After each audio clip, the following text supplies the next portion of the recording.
नमस्कार. या व्हिडिओतून आपण बघणार आहोत गुगल मॅपच्या व्हर्च्युअल टूरच्या माध्यमातून की ढाकबहिरीच्या केव्ज ज्या आहेत, ज्या अतिशय थरारक आणि महाराष्ट्रात सुप्रसिद्ध आहेत, अशा ट्रेकचा मार्ग कशा पद्धतीने जातो. तर हा जो मार्ग आहे, आपण ढाकबहिरीचा गड बघू शकतो. या ठिकाणी आहे इथे लोणावळा, खंडाळा आणि ते पुणे मार्गे आपण इथे येऊ शकतो.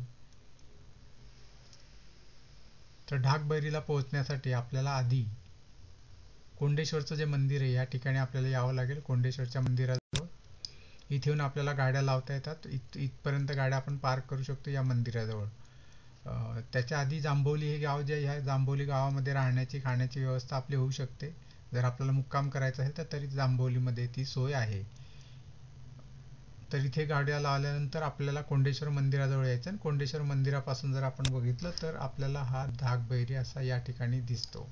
तर या मार्गे आपल्याला या मंदिरापासून आपल्याला अशा पद्धतीने या काठाकाठाने आपल्याला अशा पद्धतीने ढाकबहिरी इथे जायचे. तर आपण बघूया कोणते कोणते टप्पे येतात. आधी हा मंदिर आहे, मंदिराचा मार्ग आहे. मंदिराच्या मागच्या साईडला पावसाळ्यात खूप मोठा ओहोळ असतो आणि पाण्याचा मोठा प्रचंड प्रवाह असतो. या ठिकाणी जर पावसाळ्यात गेलात तर मात्र इथे रोपच्या मदतीने लागेल. रोपला सुद्धा व्यावसायिक लागतील, प्रोफेशनल लागतील, कारण पाण्याचा प्रचंड वेग या ठिकाणी असतो. मोठा खोल खड्डा आहे. अजूनही बघू शकता या ऋतूत इथे पाणी दिसत आहे. तर पावसाळ्यात असेल तर इथे क्रॉस करणं टाळा. गावकऱ्यांच्या मदतीने इथून 2-3 ठिकाणाहून आपल्याला हा ओढा क्रॉस करता येतो. त्यांच्या मदतीने आपण क्रॉस करू शकतो. जर आपल्याला माहिती नसेल तर जाऊ नये.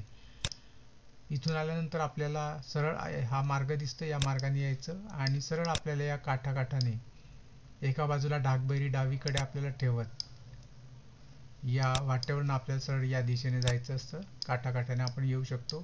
इथे हा उतार आहे. हा उतार या ठिकाणी मॅपमध्ये दिसू शकत नाही, पण इथे एक उतार आहे, तीव्र उतार आहे. हा उतार आल्यानंतर इथे जंगल लागतं आणि जंगलाच्या भागामध्ये मात्र इथे थोडीशी वाटा चुकण्याची शक्यता. इथे ढोर वाटा आणि बऱ्याचशा पाऊल वाटा पण आहे. इकडे खाली गावाकडे जाणाऱ्या पाऊल वाटा आहेत, पाण्याने तयार केलेलं वाटा आहे. तिथे आपलं कन्फ्युजन होऊ शकतं. या ठिकाणी लक्षात ठेवा की आपल्याला डावीकडे जायचं आहे.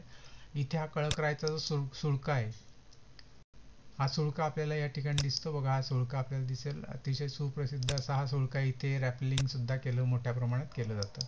तर हा सुळका सुद्धा इथेच आहे.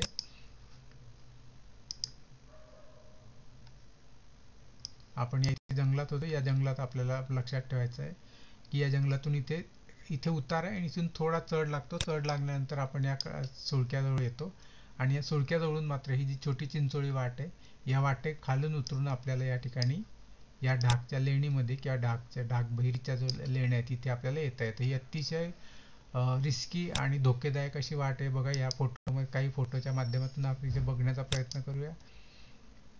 इथे या ठिकाणी सरळ अशा पद्धतीने उभ्या 90 अंशात ही चढाई इथे करायची असते अशी, आणि इथे कोणत्याही प्रकारचं प्रोटेक्शन नाही आहे. अशा पद्धतीचे प्रोटेक्शन जर रोप नसेल तर अवघड आहे. तर आपल्यासोबत रोप आणि जे प्रशिक्षक असतील, प्रोफेशनल असेल, त्यांना जरूर आणा. इथून चढण्यासाठी त्या रोपची आवश्यकता जरूर असते. मधल्या काळात इथे दुर्घटना सुद्धा झाल्या होत्या. त्यामुळे अतिशय धोकेदायक अशी ही रिस्क असलेला हा ट्रेक आहे. या लेण्या बघून आल्यानंतर पुन्हा आपण या सुळका आणि याच्यामधून आल्यानंतर इथून आपल्याला गडाच्या वर जाता येतं आणि गडावरून आपल्याला काही अवशेष या ठिकाणी आहेत तर हे आपण बघू शकतो. आणि गडावरून आपल्याला कोकण आणि आजूबाजूचा परिसर, लोणावळा, खंडाळा आणि घाटावरचा असा मोठा परिसर आपल्याला या ठिकाणी दिसू शकतो. अतिशय सुंदर आहे. पावसाळ्यात येथे जाणं आपण टाळावं आणि शक्य असेल आपल्याला जर ढाकची लेणी बघायची असेल तर आपण रोप जरूर सोबत न्यावा आणि सर्व जे साहित्य असेल रॅपेलिंगचे, क्लाइम्बिंगचे, ते या ठिकाणी आवश्यक आहे.